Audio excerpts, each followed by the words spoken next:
El libro de Esther es uno de los más emocionantes y curiosos en la Biblia. La historia se desarrolla más de 100 años después del exilio babilonio de los israelitas, y aunque algunos judíos sí regresaron a Jerusalén, recuerda a Esdras y a Nehemías, muchos no lo hicieron. Así que el libro de Esther se trata sobre una comunidad judía viviendo en Susa, la ciudad capital del antiguo imperio persa. Los personajes principales en esta historia son dos judíos, Mardoqueo y su sobrina Esther. Y luego tenemos al rey de Persia, quien es el borracho pusilánime de la historia. Y luego tenemos al oficial persa, Amán, el astuto villano. Este es un libro curioso en la Biblia, principalmente por el hecho de que Dios nunca es mencionado ni una sola vez, lo que podría parecerte un poco extraño. Quiero decir, ¿no trata la Biblia acerca de Dios? Pero esta es una técnica brillante del autor, quien por cierto es anónimo. Es una invitación para leer la historia buscando la actividad de Dios, y hay señales de ella por todos lados. La historia está llena de, entre comillas, coincidencias muy extrañas y giros irónicos, y todo esto te obliga a ver el propósito de Dios trabajando, pero detrás de escena. Profundicemos la historia. El libro inicia con el rey de Persia organizando 2 banquetes elaborados que duran un total de 187 días, y todo es para mostrar su grandeza y esplendor. En el último día de la fiesta del banquete, él está muy borracho y demanda que su esposa, la reina Vasti, aparezca en la fiesta para él presumir de su belleza. Ella se niega y en su furia borracha, el rey repudia a Vasti y establece el ridículo decreto de que todos los hombres persas deben ahora ser los amos de sus propias casas. Y luego, él hace un concurso de belleza porque quiere encontrar una nueva reina. Es como una telenovela bastante mala, pero aquí es donde se nos presenta a Esther y a Mardoqueo. Esther oculta su identidad judía y entra al concurso de belleza y gana. Y el rey está tan obsesionado con Esther que la hace la nueva reina de Persia. Ahora, después de esto, y de manera todavía más providencial, resulta que Mardoqueo escucha a 2 guardias reales conspirando para matar al rey. Y le informa a Esther, quien informa al rey, y Mardoqueo recibe el crédito por salvar la vida del rey. Ahora, desde el principio hasta aquí, Dios no se menciona en ningún lado, pero todo parece haber sido ordenado providencialmente. ¿Qué está tramando Dios? Tienes que seguir leyendo. Después se nos presenta a Amán, quien no es persa. Es llamado Agageo. Es descendiente de los antiguos cananeos. Recuerda a Samuel, capítulo 15. El rey exalta a Amán a la posición más alta en el reino y demanda que todos se arrodillen ante Amán. Bueno, cuando Mardoqueo ve a Amán, se niega a arrodillarse, lo que por supuesto llena de ira a Amán. Y cuando se entera de que Mardoqueo es judío, Amán convence al rey de establecer un descabellado decreto para destruir a todas las personas judías. Y para decidir la fecha de la aniquilación de los judíos, Amán echó suertes. En hebreo eso se conoce como Pur. Recuerda este dato para después. 11 meses después, en el 13 de Adar, todos los judíos morirán.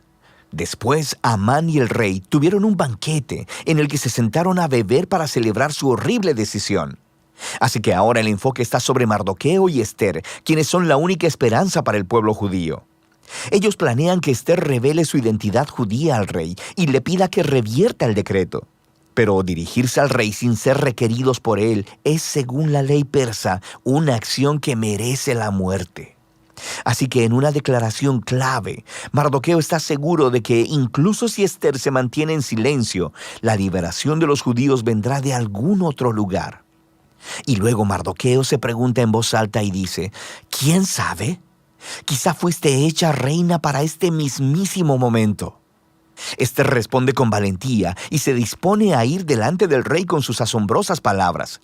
Si perezco, que perezca. Sabiendo lo que sigue, vemos el irónico giro de todos los planes malvados de Amán. Esther recibe al rey y a Amán en un primer banquete y les dice que quiere hacer una petición especial a ambos en un banquete exclusivo al día siguiente. Amán sale del banquete completamente borracho y ve a Mardoqueo en la calle. Él se llena de ira y ordena que una gran horca o estaca sea construida para que Mardoqueo sea colgado en ella por la mañana. Parece que las cosas no pueden ir peor para los judíos y para Mardoqueo, pero de repente la historia da un giro. Sucede que esa noche el rey no puede dormir y hace que le lean las crónicas reales para tener una buena lectura en la cama. Y resulta que escucha acerca de cómo Mardoqueo salvó la vida del rey. Se le había olvidado completamente. Así que por la mañana, Amán entra para pedir la ejecución de Mardoqueo. Y el rey, en ese momento, ordena que Amán honre a Mardoqueo públicamente por haber salvado su vida. Así que ahora Amán debe guiar a Mardoqueo alrededor de toda la ciudad en un caballo real, diciéndoles a todos que lo honren. Este momento, la historia da un giro a todo el libro. Comienza la caída de Amán y el ascenso de Mardoqueo al poder. Mira cómo sucede. El día siguiente es el segundo banquete de Ester, así que el rey y Amán llegan, y Ester le informa al rey, primero que nada, que ella es judía. Y segundo, que Amán ha establecido un decreto para asesinarla a ella y a Mardoqueo, quien salvó su vida, y para asesinar a todos los judíos.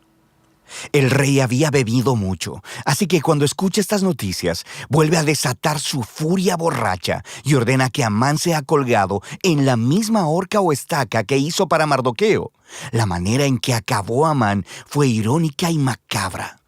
Pero la ejecución de Amán no resuelve el problema del decreto para asesinar a todos los judíos. Así que el enfoque está ahora en Ester y Mardoqueo, mientras hacen un plan para revertir el decreto.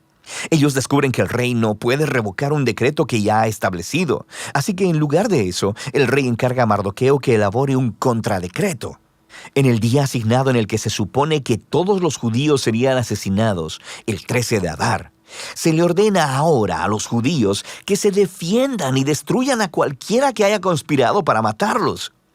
Luego, Mardoqueo, Ester y los judíos de todos lados organizan banquetes y fiestas para celebrar este nuevo decreto, y Mardoqueo es exaltado en un lugar junto al rey. Eventualmente llega el día del decreto y los judíos triunfan sobre sus enemigos. Primero destruyen a la familia de Amán y luego a todos los otros oficiales persas que se habían unido al complot de Amán. Y luego, un segundo día, ellos obtienen permiso para destruir a cualquiera que hubiera conspirado contra ellos en todo el reino. Y esto resulta en gozo y celebración, conforme los judíos son rescatados de la aniquilación. La historia luego cuenta cómo Ester y Mardoqueo establecieron por decreto esta fiesta anual de 2 días, Purim, para conmemorar su liberación de la destrucción. Y el nombre de la fiesta viene de la suerte que echó Amán. Recuerda, Purim. El libro concluye con un breve epílogo en el que Mardoqueo es exaltado como segundo al mando en el reino. Se nos dice acerca de su grandeza y esplendor real conforme los judíos florecen en el exilio. Ahora, da un paso atrás. Nota cómo toda esta historia ha sido diseñada. La historia estaba llena de giros irónicos, pero ahora podemos ver que la historia completa está estructurada como un giro irónico, incluso hasta los detalles. El esplendor, las fiestas y los decretos del rey son un reflejo del esplendor, las fiestas y los decretos de Mardoqueo al final. Ester y Mardoqueo salvan primero al rey, pero ahora al final salvan a todos los judíos. Y luego tienes la exaltación, los edictos y el banquete de Amán, que son revestidos por la exaltación, los edictos y el banquete de Mardoqueo. Y luego en el centro tienes las escenas en las que Ester y Mardoqueo hacen sus planes. Y luego, los 2 banquetes de Ester actúan como un marco alrededor del giro más grande de la historia, la humillación de Amán y la exaltación de Mardoqueo. Otra característica fascinante de este libro es la ambigüedad moral de los personajes. Vemos mucha bebida, ira, sexo y asesinatos, de los cuales Mardoqueo y Ester son parte. Sin mencionar la violación de muchos mandamientos en la Torá, como casarse con gentiles y comer alimentos impuros. Así que la historia no está colocando a Mardoqueo y a Ester como ejemplos morales, como si aprobara todo su comportamiento, pero sí son colocados como modelo de confianza y esperanza cuando las cosas van muy mal.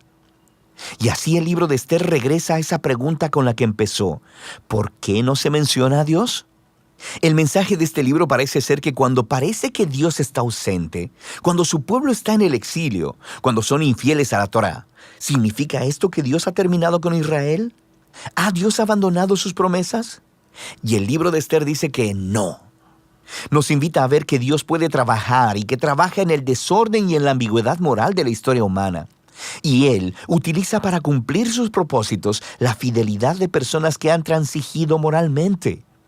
Así que el libro de Esther nos pide que estemos dispuestos a confiar en la providencia de Dios, incluso cuando no la veamos trabajando, y a esperar en que no importa lo mal que se pongan las cosas, Dios está comprometido con la redención de su mundo. Y de eso trata el libro de Esther.